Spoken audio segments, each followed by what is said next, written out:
One game that I did start playing this past week on the Wii, because I was streaming on Tuesday nights. I finished up Ease Book 1 and 2, and I moved on to another retro game. And it's another one that I've had since it came out. Bought it used.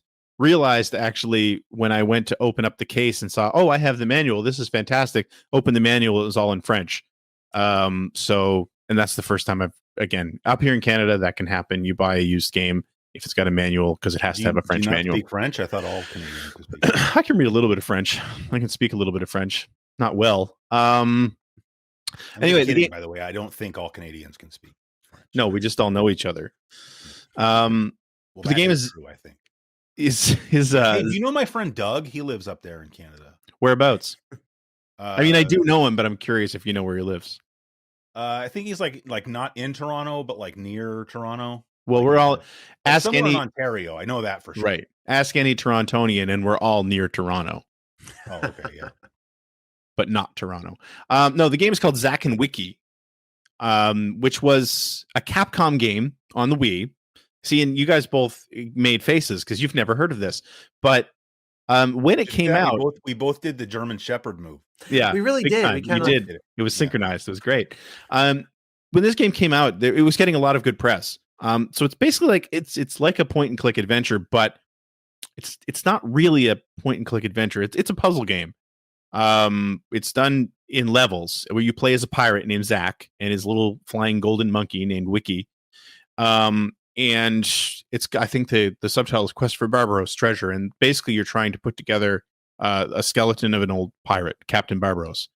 And so like every time you're dropped into a level, it's literally like, here's a treasure chest with a piece of his skeleton and figure it out. Like that's kind of it. So like the level I was just in, you show up and you're basically, I think they're supposed to be cannibals or something that are like worshiping this idol. And so it's sort of feels very LucasArts actually. So like you can't go near them or they'll attack you. But then you'll also see that one of them's over in the corner mixing soup. And like you just have these various things there are mushrooms that will put people to sleep that you can grab.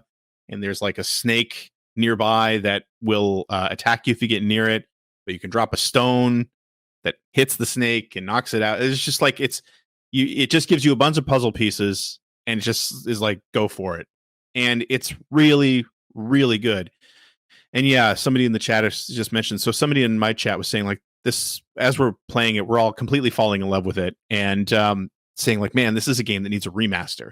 You know, we really need a new, it would be great to have this on a modern console because I feel like not a lot of people played it. And then someone looked up the sales number and it sold something like 126,000 units in North America. So I don't think it's ever getting remade, but that's one of the reasons why I stream, because on Tuesdays I just do retro games, and usually I have a pretty big collection because I think, as a lot of us have done at one point or another in our lives, we just buy a bunch of games we never play, especially if you buy Steam games. But I don't do that so much anymore, but I still have this massive collection that I've never really played. So I'm kind of discovering the games I've owned for 10 years or 20 years, and this is definitely a gem for sure. I'm looking forward to continue playing it.